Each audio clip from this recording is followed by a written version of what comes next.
Hi, I'm Liam Morrow. I'm a director at Morrow Brothers. I'm second generation. We're a family business that was set up by my dad and his brother. We have been going over 50 years now, servicing the brewing industry, selling kegs and casks, and in particular repairing them, repurposing them, and we've done that, as I say, for 50 plus years, covering all of the UK. We also sell kegs and casks internationally. When containers arrive with us, whether they be a keg or a cask, after unloading and we bring them in, the first thing we do is do a diagnostic on them. So some breweries put what they think is wrong with the keg or the cask.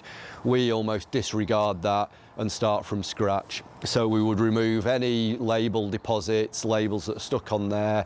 If we need to take the colour bands off, we will do. We will then reform the chimes if they're deformed on one of our hydraulic presses. Internally, externally clean the keg or cask. Then we would submerge and test it. If there is any leaking, it gets welded, passivate the welds, and then back to submerge and testing. We would then finally apply new paint bands if required.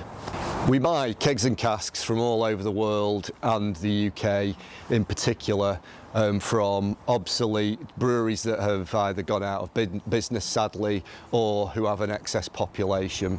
We will then repurpose those and rebrand them to another brewery. So we would take the keg or cask in, crimp out the embossing in the chime, get rid of any colour bands. We would then put on the correct colour bands if it's a keg, the correct spear type, and then finally laser etch into the top of the container the brewer's details. 55 years ago, when my dad and my uncle set up the business, nobody repaired containers. They just sent them back to the manufacturer and they were pro-rated off the next purchase as scrap. In repairing them, it keeps metal containers recirculating, and they can be recirculated for years and years and years, bought and sold for other breweries and kept going.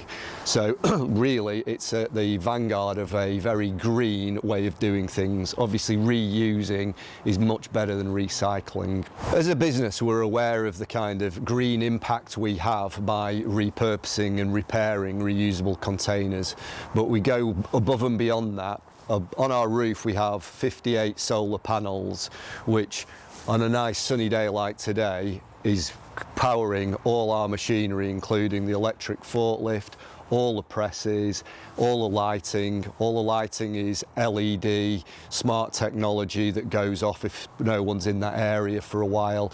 So we really do take our kind of impact on the planet as seriously as we can do, and are continually investing in that area. One of the problems in the brewing sector in particular, with containers being left for a long time with potentially little bits of beer in, is beer stone can then develop on the internal surface of the keg or cask. Over 50 years we've developed the technology and cleaning machines and regimes with the right mix of chemicals, temperatures, etc. that will remove beer stone. We also individually, internally check every container after it's gone through the internal cleaning process. So if it hasn't been removed, we will reissue it back onto the machine. So if you do have a problem with beer stone or any container problems or require some, please contact me at Morrow Brothers.